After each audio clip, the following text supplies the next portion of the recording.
Man. That girl done called about 3 times asking what this shit is. I come back to the house in a minute, man. Don't pay the neighbors no goddamn mind. Yeah. What you talking about, nigga? Yeah, I got this kind of shit. All that shit going for a different price, though. I bet. I can't talk too much. She said, damn, what is this flavor? I got the flavors, this shit loud. You got neighbors, they like the flavors. This shit smoke, it's like the 80s, it's jumping like coke. She said, Kush, it make a float. Everybody's rice, we gon' have to rock the boat, man.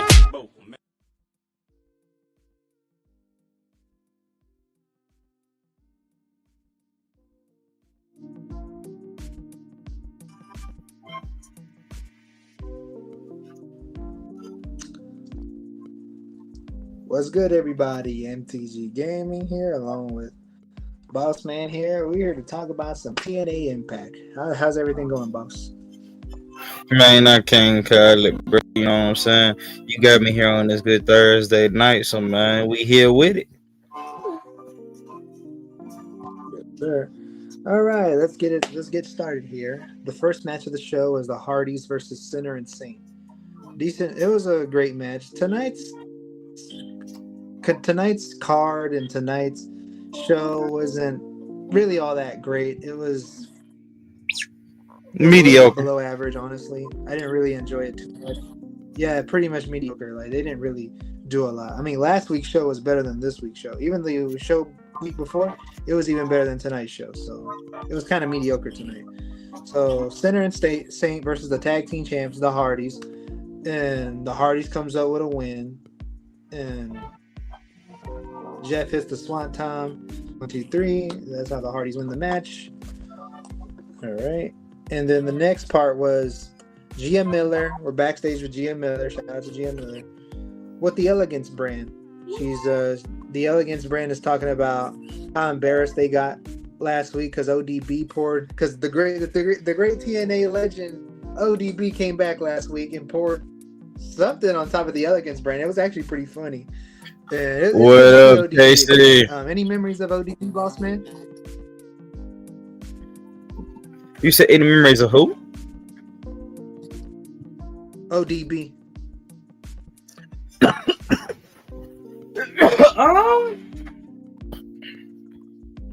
me think, man. Not that I can think of off the top of my head. Like not that I can just like seriously think of. Let me see. ODB. Yeah, because he really had to remember moments on my trip and talk to me. What happened? He really ain't had too many memorable moments, if I'm not tripping. I would say I don't know too many memorable. She won a few Knockouts champions. Yeah, you're right. I'll take that. I won't take that from. She won she won a few Knockouts champions. I remember her winning it against Tara, aka Victoria. They had a good feud, and I think she's a 4-time or 3-time Knockouts world champion, and she was also a Knockouts tag champions with Eric Young. That was actually a funny. They were actually a funny duo, Eric Young and ODB, when they were Knockouts tag champions. And one of my favorite matches from her was with her and Victoria, aka Tara. I can't remember what pay-per-view it was, and it was also with her and Awesome Kong at Against All Odds 2009 or 2008. One of those Against All Odds, she actually fought Awesome Kong. They had a great match. So ODB, she was very comedic, entertaining. And she was a good wrestler. She's one of TNA's best all-time knockouts greats. I got the ODB inside of that. Okay. I ain't gonna argue with you. Yeah, and she came back last week, and then the Elegance brand talked about how embarrassed they got last week, and Goldilocks was the original person that used to interview the wrestlers backstage. She made her return tonight. I didn't really watch TNA when she was around, because she wasn't around very long, because TNA started back in 2002, and I think that's when the year she started. But by the time I started watching, she was like on her way out of the company. I can only really remember her interviewing one wrestler, and it was actually Curryman. It was Curryman's debut in TNA. That's the only time I ever remember her interviewing somebody. She's been there like when it first started, but she wasn't there very long. I don't know if you remember Goldilocks. I mean, I don't really remember her too much. Don't remember a fuck thing about her. Yeah, I only remember one interview. That's it. Like Me being a literally, bro, TNA don't watcher remember for a a long fuck time. thing about her. Ooh wee. Yeah, yeah, because she wasn't there very long. So yeah, and then she tells Mr. Elegance to respect the Knockouts division, and like she's calling out the Elegance brand by disrespecting like the people that paved the way for the Knockouts division, like Mickey James, ODB, and etc. So that's why she came backstage for, and I don't know why they brought her back. And like I knew a lot of people wasn't gonna remember her. Hell, I barely remember her. Some returns this on a good return. Right. All right, and next was Indy Hartwell was in action. Indy Hartwell versus Kelsey Heather. It was a short match. Indy wins. She wants a shot at the TNA Knockouts champion. I think she will take the belt this time from Ariana Grace. I would have wanted it back at Bound for Glory when she faced Kalani Jordan. But then Ariana comes out, laughed, and Ariana says that she's not on her level, and Indy says she's right. I'm not on your level. I'm above your level. So, but I think that this time they're gonna pull the trigger with Indy Hartwell winning the TNA Knockouts champion. I wish they could have did that at Bound for Glory, but better late than never. What do you think about Indy Hartwell possibly winning the TNA Knockouts champion real soon? I'm very excited with it. We need to get that motherfucker out in a Grace. They weren't even using her in NXT, so it's so surprising to be sitting her with a whole title right now. Now that doesn't mean she can't do it right, but I don't know. Maybe it's just weird. Maybe I just ain't gave her enough. Gave her enough credit, but that's just me personally. Right, and I was shocked when she actually beat Laying Lee at I think it was in a battle royal. I think it was No Surrender. I didn't get a chance to watch that pay-per-view, but the storyline that she was put into where she betrays her dad because there was a war between Channing Stacks and his crew versus TNA, and they had a steel cage match, and she comes out and actually kicks her father in the below the belt, and I think that's what started it, and then that's why she became this heel spoiled daughter that Santino has, and so I guess it kind of made sense for them to go with that, and it kind of made the storyline interesting how the daughter betrays the father, just like how Stephanie McMahon betrayed Vince at that Armageddon pay-per-view in 1999. Remember when Stephanie betrayed her father for Triple H? I do. It was kind of similar to that. I think it was Armageddon. I can't remember exact pay-per-view, but I think the kind of vibes that give you. What? Them the kind of vibes that's give you.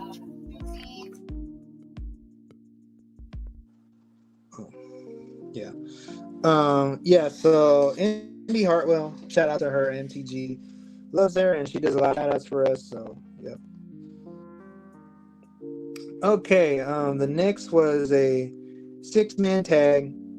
Honestly, this was probably match. No, never mind. This was probably second match of the night. It was actually this was better than the first two matches. Honestly, it was BDE, Rich Swann, and Trey Miguel versus Order 4. It was actually a great 6-man tag, and Trey Miguel picks up the win for his team. And yeah, I mean Trey Miguel, he's I like that he's going singles, like I mentioned in the last episode. I guess it's working out better for him instead of the other Rascals. Well, the Rascals, I'm still going to how what AEW does with them. So yep. Then Santana is backstage with Daria. Daria tells Santana if he touches Steve Macklin, he is stripped from the TNA World Champion. And then Santino comes up and says if Macklin touches Santana, then Macklin is fired. So I like how we're getting a heel general manager and a face general manager kind of like running the thing together. It makes it entertaining because she's doing all the heel moments and he's doing all the face moments. So Daria Ray, she's doing. I like how she's playing this heel general manager role. What do you think about Daria Ray, aka Sonya Deville, playing the heel manager role? Zane? I want to. Do you think she just like managing, or do you think she want to wrestle? Because that's where I'm at with her.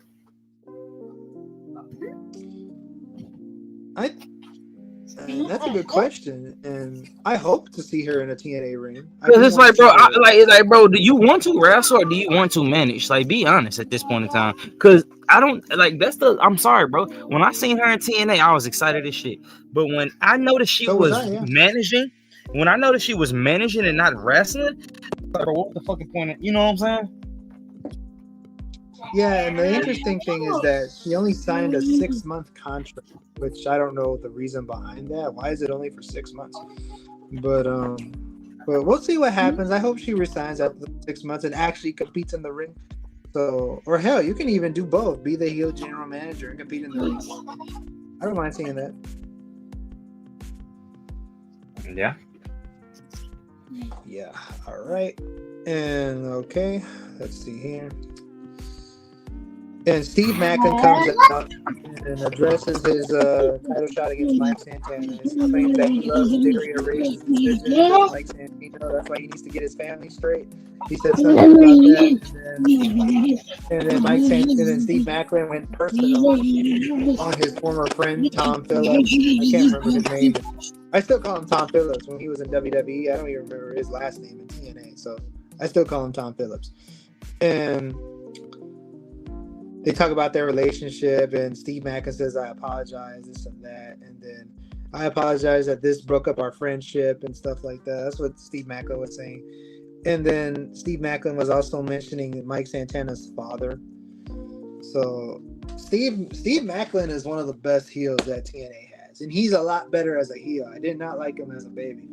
And I was just finna say that, bro. He is so much better as a heel than a babyface. That babyface shit do not work for him. Yeah, it doesn't. Like, please, TNA, keep him as a heel. And I don't care if he wins the TNA World title as a heel or any title as a heel in general. Just keep him as a heel because he sucks as a.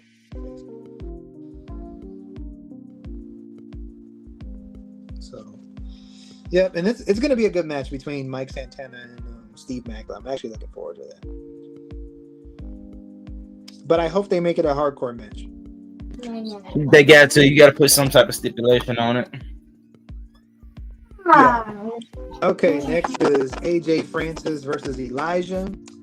Decent match. Frankie Kazarian was at commentary.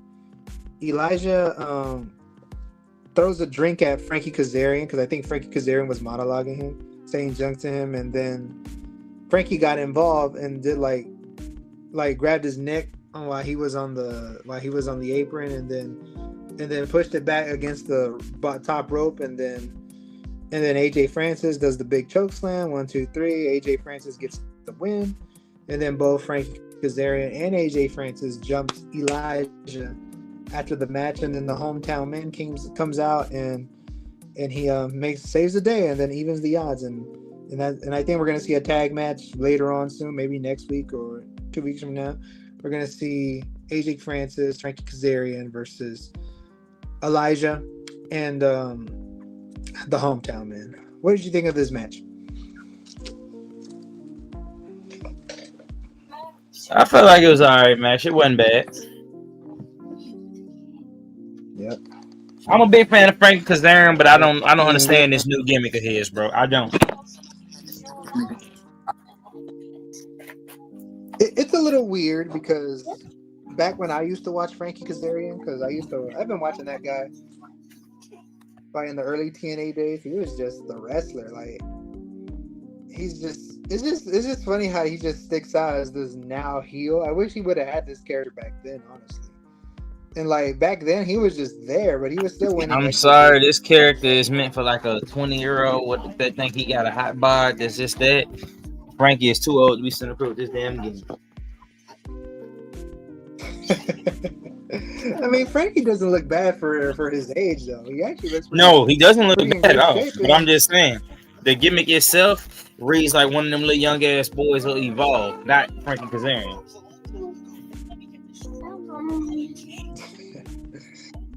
I mean, Frankie Kazarian's a TNA OG. I don't mind having him around for a very long time.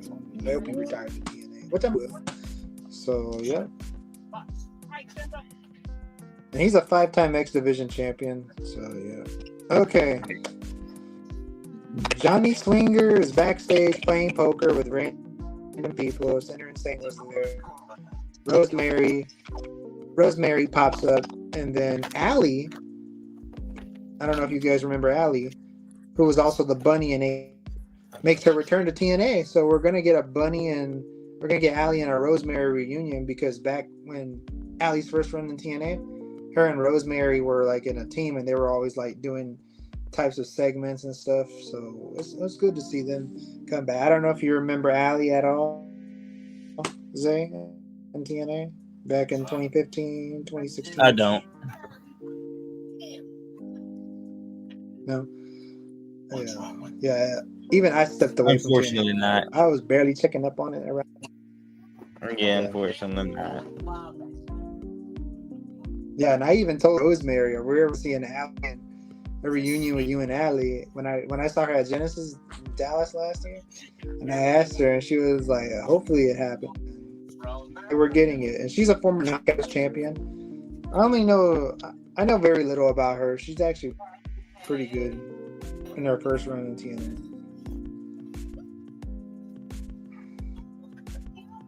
Okay, I might tap into that a little bit more. Makes his What's up? I might tap into that a little bit more. Oh, okay. Ricky Sosa's TNA debut versus Brad Attitude. I've never heard of Ricky Sosa before. Ever heard of Ricky Sosa's, boss man? Yes, sir, man. Sosa. Yeah, I'm not gonna lie. His entrance song made him hot. I don't know. I haven't really watched too much of him myself. I just know like his intro song made him kind of like hot. Yeah, it seems like it, because the fans were actually doing his. Yeah, that's all it is. I know like he has a podcast theme song, so can't speak too much on it because I really don't know much about him. But I know his theme song got him hot as hell.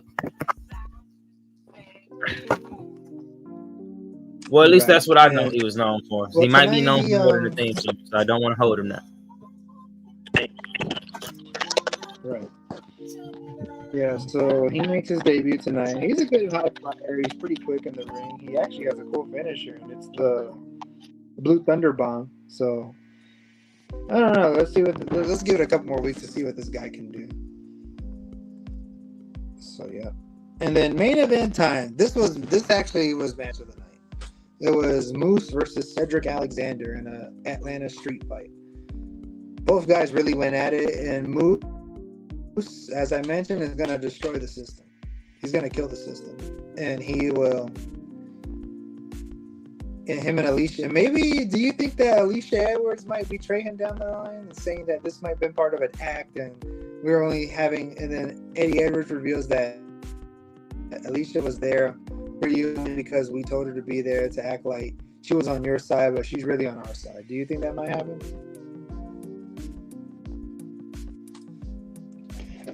Say. Oh, he's doing something. Yeah, so yeah, that could happen. And then the match was pretty good. The finish was Moose spearing Cedric Alexander through a table, and then gets the victory. 1, 2, 3. And that's how Cedric Alexander wins the match Moose wins the match for himself. And he's going to take out the whole entire system. He's going to kill his whole creation. So, yeah, so that's it for the TNA show. I'm going to give this, if it was a 5 rating, if I had to give stars at, what's 5-star rating, I would give it, I'm probably going to give it probably like 2 stars because it wasn't really all that good tonight like it was last week. So, but TNA will somehow bounce back. What do you think, boss man? I gotta go 2.5. Yeah. What do you think of the main event? I ain't gonna lie to you, bro. I'm more just excited about Cedric Alexander finally getting some shine, bro. To be honest with you. My boy Cedric is I finally think he's getting gonna win some the time. X Division champion. Yeah, I think he's gonna win the X Division or the TNA International Champion. I think he'll do good out there. Yeah. And what else? And then what else I was gonna say? The main event was cool. Moose is the face of TNA, and it was a mediocre show, like we mentioned. So, all right, well that's all for tonight, people. MTG Gaming and Zay say good night. Thanks for popping in for the TNA Impact review. See you in the next. Yes. See you in the next. Yes, sir. And we are out of here.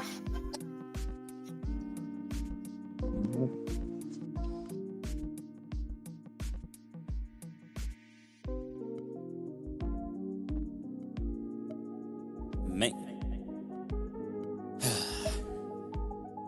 That girl done called about 3 times asking what this shit is. I'll come back to the house in a minute, man. Don't pay the neighbors no goddamn mind. Yeah. What you talking about, nigga? Yeah, I got this kind of shit. All that shit going for a different price, though. I bet. I can't talk too much. She said, damn, what is this flavor? I got the flavors, this shit loud. You got neighbors, they like the flavors, this shit smoke. It's like the 80s, it's jumping like coke. She said, Kush, it make a float. Everybody's ranks, we gon' have to rock the boat, man.